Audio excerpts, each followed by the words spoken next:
Welcome students, आज के हमारे इस लेक्चर में हम हमारे इस चैप्टर के एक्सरसाइज 6.1 का क्वेश्चन नंबर 1 सॉल्व करेंगे। इस क्वेश्चन में हमसे कहा गया है in triangle P Q R D is the mid point of Q R. तो दोस्तों यहाँ पर हमारे पास एक ट्राइंगल गिवन है जो कि है ट्राइंगल पी क्यू आर, जिसमें जो डी है वो क्यू आर साइड का मिड पॉइंट है। मिड पॉइंट का मतलब ये है कि ये जो डी है ये क्यू आर को 2 इक्वल पार्ट्स में डिवाइड कर रहा है, यानी कि यहाँ पर जो क्यू डी है वो डी आर के इक्वल है। तो ये हमें एक इन्फॉर्मेशन मिल गई। अब हमें इससे रिलेटेड कुछ क्वेश्चंस के आंसर देने हैं, जैसे कि सबसे पहले है पीएम इज, देखिए ब्लैंक, पीडी इज ब्लैंक, और उसके बाद हमें ये चेक करने की क्या क्यू एम एम आर के इक्वल है। चलिए वन बाय वन इन्हें पिक करते हैं। सबसे पहले पीएम, पीएम यहाँ पर क्या है हमें ये बताना है। पीएम को देखें, ये एक लाइन है जो क्यूआर पर 90 डिग्री का एंगल बना रही है। सोचिए जरा ये क्या होगा। दोस्तों हमने स्टडी किया था ना कि जब भी हम किसी एक ट्राइंगल में किसी एक पॉइंट से उसकी अपोजिट साइड पर 90 डिग्री का एंगल क्रिएट करते हैं तो हम उस लाइन को क्या बोलते हैं, उस लाइन को बोलते हैं एल्टीट्यूड ऑफ द ट्राइंगल। तो हम बोलेंगे पीएम इज द एल्टीट्यूड। कितना सिंपल था। चलिए नेक्स्ट में पूछा गया पीडी। अब पीडी क्या होगा। पीडी ये तो कोई एंगल भी नहीं बना रहा, तो क्या हो सकता है पीडी।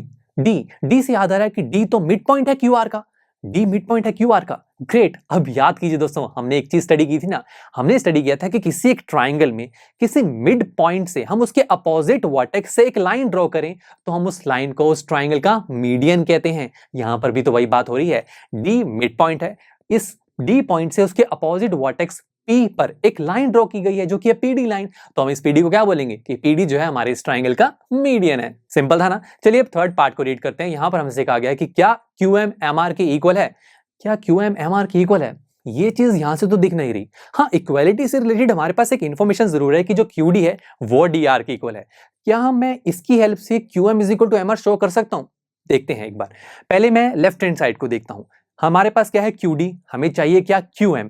क्या मैं QD को QM की फॉर्म में लिख सकता हूं, QD को QM की फॉर्म में। हाँ बिल्कुल, मैं QD को लिख सकता हूं ना QM प्लस MD। बिल्कुल ऐसा करते ही मैंने QD को QM की फॉर्म में रिप्रेजेंट कर दिया। अब राइट हैंड साइड की तरफ चलते हैं। मेरे पास है DR, मुझे चाहिए MR। तो मैं DR को MR की फॉर्म में कैसे लिखूं, जरा देखिए। अब अगर मैं इस कंप्लीट MR में से MD माइनस कर दूं तो मुझे DR ही तो मिलेगा। तो मैं इस DR को कैसे लिख सकता हूं, MR माइनस MD। तो इस तरीके से मैंने DR को MR की फॉर्म में रिप्रेजेंट कर दिया। अब मुझे तो QM की वैल्यू चाहिए ना, तो मैं इस MD को ना दूसरी तरफ ले जाता हूं। तो ये हो जाएगा QM is equal to MR minus MD minus MD। अब माइनस MD क्या हो जाएगा, ट्वाइस ऑफ MD। अरे यार ये तो बात नहीं बनी। यहां तो QM is equal to MR नहीं, यहां पर तो QM is equal to MR minus twice of MD आ रहा है, यानी कि ये चीज वैलिड नहीं है। हमसे जो पूछा गया था कि क्या QM MR के इक्वल है, नो माय फ्रेंड्स, QM और MR इक्वल नहीं है। हमें यहां से साफ दिखाई दे रहा है, यही हमें बताना था। चलिए मिलते हैं आपसे नेक्स्ट लेक्चर में, जहां पर हम हमारी इसी एक्सरसाइज का क्वेश्चन नंबर 2 सॉल्व करेंगे।